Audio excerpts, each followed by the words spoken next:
Alors, tout bon parent digne de ce nom, bien sûr, se soucie de l'éducation de ses enfants, et en particulier de l'école où il va inscrire ses enfants.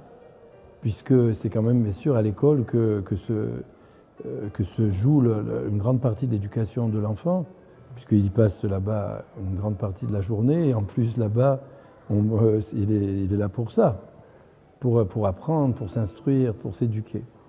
Donc, comment choisir, quoi choisir? Alors, bien sûr, se pose tout de suite la question de l'argent. Si on veut le mettre dans une bonne école, c'est-à-dire une école privée, une école juive. Et donc, si la personne elle a les moyens, c'est évident qu'il ne faut pas hésiter à mettre son enfant, même si on en a plusieurs, ça coûte ce que ça coûte, dans une école juive où, bien sûr, il va pouvoir vraiment se construire comme il faut. Et en plus, le fait que l'école est privée et juive, alors déjà, ça le protège de beaucoup de mauvaises influences, surtout dans nos générations où c'est devenu un fléau, les mauvaises influences. Il faut faire très attention à ça parce que c'est pas, on s'en fiche, on est trop optimiste, et puis après on se mord les doigts. Qu'est-ce que j'ai fait? Maintenant l'enfant a grandi tordu et c'est presque impossible de le redresser. Comme c'est marqué, c'est plus facile de redresser un arbre qui pousse un peu de travers quand il est encore tout jeune, qu'après, une fois qu'il a grandi, ça devient impossible de le redresser. Alors il faut prendre les choses, il faut voir loin, et il faut se réveiller tant qu'il est temps. Maintenant, si la personne n'a pas trop les moyens, alors il faut savoir que ça dépend beaucoup de la volonté de la personne. C'est-à-dire, comme dit Rabbi Nathan dans l'Écoute à la Chôte, comment c'est possible que des pauvres, ils arrivent à faire des mariages quand même qui se tiennent?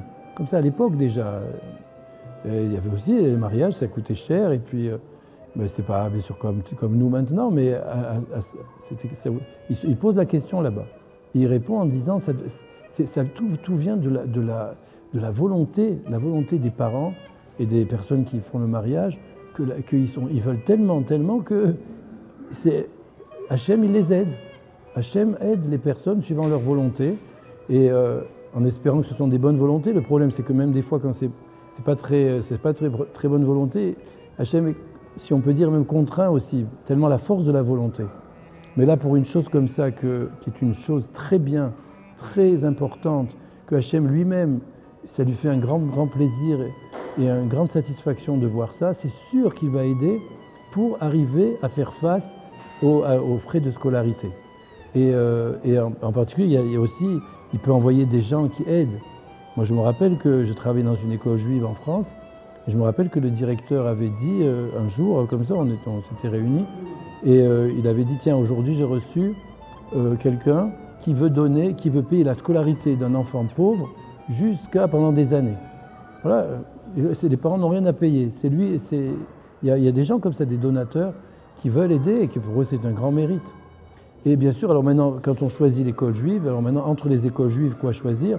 C'est pas aussi parce que il faut pas que l'école juive soit une école de juifs. Il faut que ce soit vraiment une école juive. Une école de juifs, c'est-à-dire c'est que des juifs, mais en fait, il n'y a pas trop de judaïsme dedans. Il faut que l'école elle-même soit juive. C'est-à-dire qu'on fait rentrer essentiellement la crainte du ciel. La Yirat Shamayim, comme Rabbi Israël, il a dit que quand on veut s'occuper d'éducation et qu'on cherche des éducateurs et des enseignants, il faut chercher là où il y a le plus de crainte du ciel. Yirat Shamayim, la crainte du ciel, c'est ça qu'il faut faire entrer dans la joie, bien sûr. Il faut que ce soit des gens qui soient compétents, qui sachent bien réprimander comme il faut.